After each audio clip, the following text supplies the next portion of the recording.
Hay un versículo que nosotros solemos compartir bastante y que se encuentra en Primera de Juan, capítulo 3, versículo 6. El que dice que todo aquel que dice que permanece en él y peca no ha conocido a nuestro Señor Jesucristo. Igualmente dice sobre todo aquel que... Vamos a leerlo exactamente cómo es que dice. Vamos a leerlo exacto. Primera de Juan, capítulo 3, versículo 6. Primera de Juan 3, 6. Primera de Juan, capítulo 3, versículo 6. Dice, todo aquel que permanece en él no peca. Todo aquel que peca no le ha visto ni le ha conocido. Cuando ustedes miran lo que está diciendo este versículo, está diciendo que una persona que es pecadora no ha conocido a Jesús. Quien conoce el Evangelio entiende por qué este versículo dice de esa manera.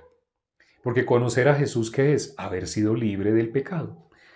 El que peca, ¿quién peca? Jesús dijo en Juan capítulo 8, versículo 34, Jesús dijo, el que hace pecado, esclavo es del pecado. ¿Cómo lo lee una persona que está en sus obras? ¿Cómo les parece este versículo? ¿Lo pueden recibir? Este versículo les choca. Por eso el versículo que más solemos enviar es este. El que dice que sigue a Jesús, pero peca, ¿cómo dice exactamente? Todo aquel que permanece en él, todo aquel que dice que permanece en Jesús. No, yo estoy en él, yo estoy en Cristo Jesús. Pero esa persona peca, no le ha conocido, realmente no le ha conocido. Para conocerle, esa persona tiene que ser libre de qué, del pecado. Ese es el versículo 6. Miren lo que dice el versículo 9. El versículo 9 dice, todo aquel que es nacido de Dios no practica el pecado, porque la simiente de Dios permanece en él y no puede pecar.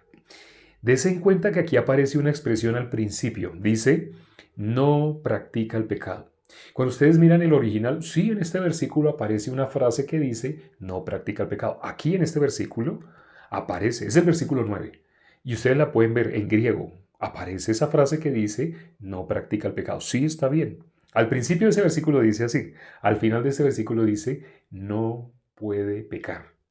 ¿Cómo hay Biblias que están bajo las obras? Es decir, que han compilado personas que están bajo las obras. Realmente hay una sola que fue el estandarte de todas las otras Biblias que están bajo las obras. Todos dicen que tradujeron directo de los originales, pero no. Hubo una en especial, no voy a dar el nombre para que nadie se ofenda si tiene ese tipo de versión de Biblia. Hubo una en especial que cambió todo. Una que así como se presentó delante de las personas que estaban igual en las obras, fue ampliamente aceptada. ¿Por qué? Supuestamente la presentaron como de lenguaje actual, de lenguaje sencillo, de lenguaje moderno. Y en esa época yo estudié teología cuando esa Biblia hasta ahora estaba poniéndose en auge. Cuando estudié teología yo estaba muerto, no era salvo, o sea, lo que estaba estudiando era letra muerta porque no tenía el espíritu. La letra que era muerta. Eso dice la Biblia, ¿no? Si una persona no tiene espíritu, ¿cómo es la letra muerta? No me podía llevar a la salvación. Aunque la leía, no me podía llevar a la salvación. Pero en esa época que estudié teología, uno de mis profesores, es exactamente el de la clase de hermenéutica, ese profesor, él en esa época recién estaba de moda esa primer Biblia. Bueno, no fue la primera, sí fue la primera, pero a partir de esa fue que se crearon muchas. Más bien esa fue la matriz, la Biblia matriz. Entonces ese profesor que me dio hermenéutica, el instituto donde estudié teología, un instituto muy prestigioso, humanamente, no de salvos, sino de impíos. Pero el profesor de hermenéutica era el que había compilado, era un grupo, según nos dijo, de 7 personas, entre esas 7 personas que compilaron esa versión de Biblia. Bueno, voy a dar el nombre, Nueva Versión Internacional. Ya di el nombre. Él estuvo en la compilación de esa. Como él nos contó, eran 7 personas las que estuvieron en la compilación de esta Nueva Versión Internacional. Y él fue uno de esos 7 que estuvo en esa compilación. Esa es la versión que se contó en esa época. Ahorita, si ustedes buscan, hay muchas versiones diferentes. Pero en esa época estaba en auge. Era la novedad, por decirlo de alguna manera. ¿Y qué pasó? Cuando él nos hablaba de esa Biblia, nos decía, nos hablaba como un vendedor que está vendiendo su producto. Entonces, el producto de él era esa Biblia. Esa Biblia salió parte de lo que él aprobó. Él miraba y revisaba, sí, eso está bien, esto está bien, no cambiemos esta palabra, no hagamos esto. Era alguien que no conocía el Evangelio en una, entre comillas, iglesia donde no se explicaba el Evangelio.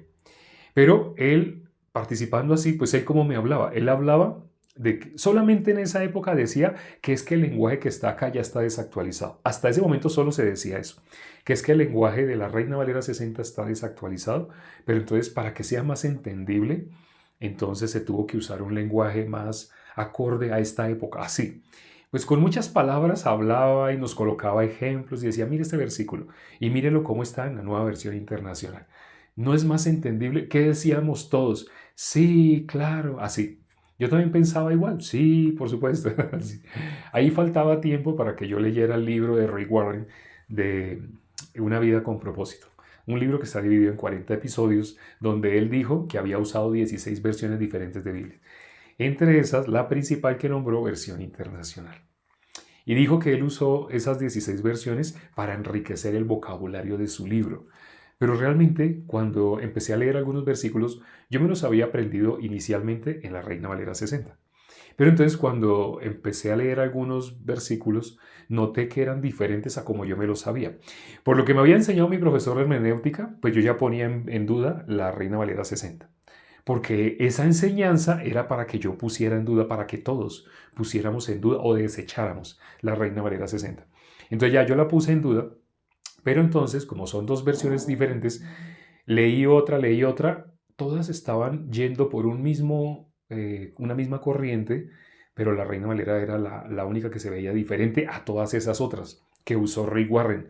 Nueva traducción viviente, Biblia de las Américas, Biblia latinoamericana, Biblia para todos, nueva traducción viviente, creo que ya la nombré, que fue la primera. Así todas esas versiones fueron como una ramificación de la nueva versión internacional. Todas esas versiones hablan lo mismo. ¿Hablan qué cosa? Obras. Todas esas llevan los versículos a las obras. Y bueno, eso lo vamos a mirar aquí rápidamente. Cuando miramos esos dos versículos que hemos considerado, Primera de Juan, capítulo 3, versículo 6, ¿qué dice? Vamos a leer nuevamente una parte. Vamos a leer una parte que aparece en Primera de Juan, capítulo 3, versículo 6. Dice, todo aquel que permanece en él no peca. ¿Sabe aquí qué es lo que aparece en el original? Si ustedes hacen la búsqueda, aquí aparece no peca.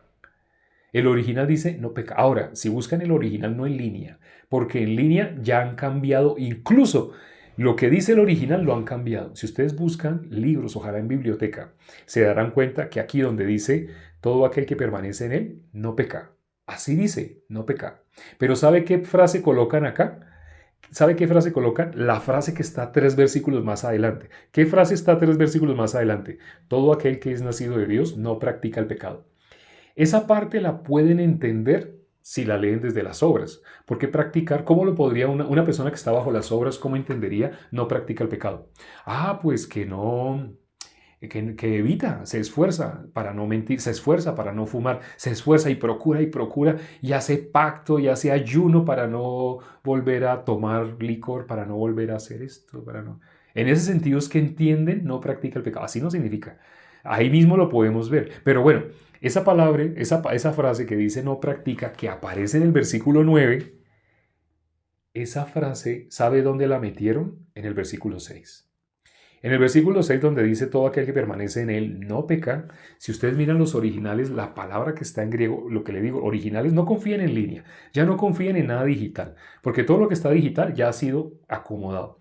Pero si ustedes van a una biblioteca y buscan una Biblia en griego, ustedes van a encontrar, yo tengo un Nuevo Testamento en griego, ustedes van a encontrar qué palabra significa no practica el pecado, que esa expresión, practicar pecado. Y ustedes ven otra palabra que es no peca. No practica el pecado, no peca, es muy diferente. Pero resulta que en las Biblias modernas, como fácilmente no practica el pecado, lo interpretan a esfuércese. Vea, no practique significa esfuércese para no pecar. Ah, así es que usted entiende no practica. Como lo entienden así, entonces metieron en el versículo 6, donde dice no peca, metieron no practica el pecado. Cuando ustedes miran el original, 3 versículos más adelante, efectivamente dice no practica el pecado. Pero cuando ustedes miran 3 versículos atrás, no dice no practica el pecado. Aparece una palabra diferente. Dice no peca. Es muy diferente. Pero las Biblias modernas, todo lo que es en el sentido que ellos pueden entender de hacer, qué tenemos que hacer, en ese sentido está todas las Biblias de ellos. Todas esas Biblias que nombré, Nueva Versión Internacional, Nueva Traducción Viviente, esas son las campeonas. Pero no, hay otras. Ustedes miran la nueva versión del mundo, ¿cómo es que se llama? La de los testigos de Jehová. Igual, todas están en obras. ¿Hay alguna diferencia? No. Uno pensaría, no, pero son muy diferentes. Los de tal religión son diferentes a los testigos de Jehová. No son diferentes si están bajo la ley. Si están bajo la ley es lo mismo. Y ustedes verán que entre esas diferentes religiones ven solamente celo. Ven si una persona tiene el deseo de hablar de Dios. Pero entre ellos mismos ven diferencias notables. No, no ven diferencias notables. De pronto se quejan de algo doctrinal, pero la diferencia verdadera es, no son salvos. Como no son salvos los de la religión 1, no son salvos los de la religión 2, los de la religión 700, los de la religión 150, no son salvos, entonces entre ellos ¿qué ven? Ven solamente diferencias doctrinales.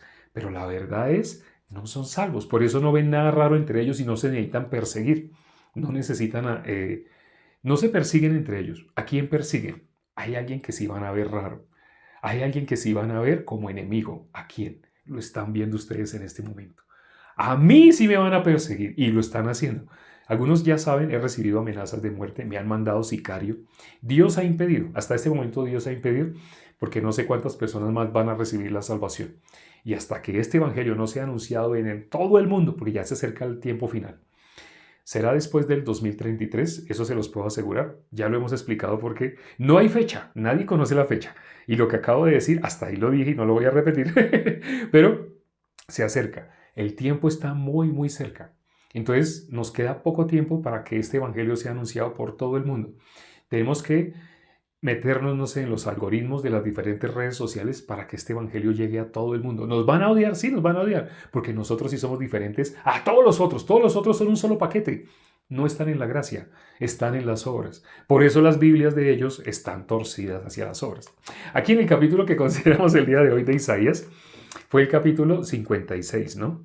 En ese capítulo 56 está hablando de las personas que se sienten que no son dignos, no pueden, así. Cuando vemos esto en una persona, cuando la persona está mirando únicamente el antiguo pacto. Al mirar el antiguo pacto, bueno, ese corazón de una persona que se da cuenta que ya no puedo, ay, yo no puedo entrar, ese corazón a Dios le desagrada. Cuando miramos en Isaías 56, a Dios le agradó.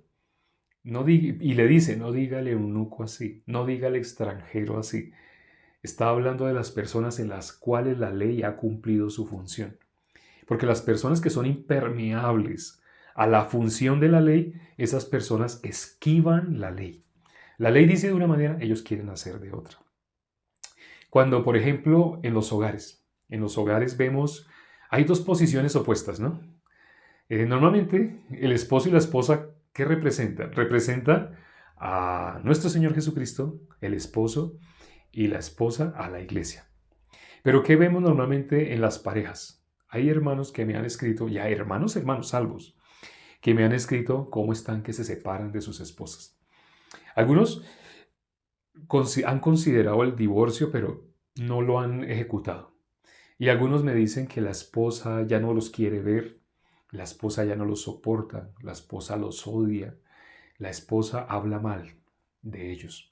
Entonces ellos no entienden. ¿Por qué no entienden? Aquí vengo a hablar para los hermanos en general. Este video vamos a tener que compartirlo a todos los hermanos. Vamos a aclararle a todos, de una vez por todas, a todos. ¿Por qué tiende a suceder eso con las esposas? Hoy precisamente hablé con 5 hermanos sobre ese tema. 5 hermanos diferentes. Algunos desde hace 3 días estaban esperando que les contestaran. Había personas que me mandaban signos de interrogación. Buenos días, buenas tardes, pero no podía porque tenía una fila. Tenía que contestar muchos WhatsApp. Entonces, a 5 hermanos en especial estaban pasando por situaciones terribles. Pero, ¿es algo malo? No, es bueno. Es bueno cuando se conoce el mundo espiritual.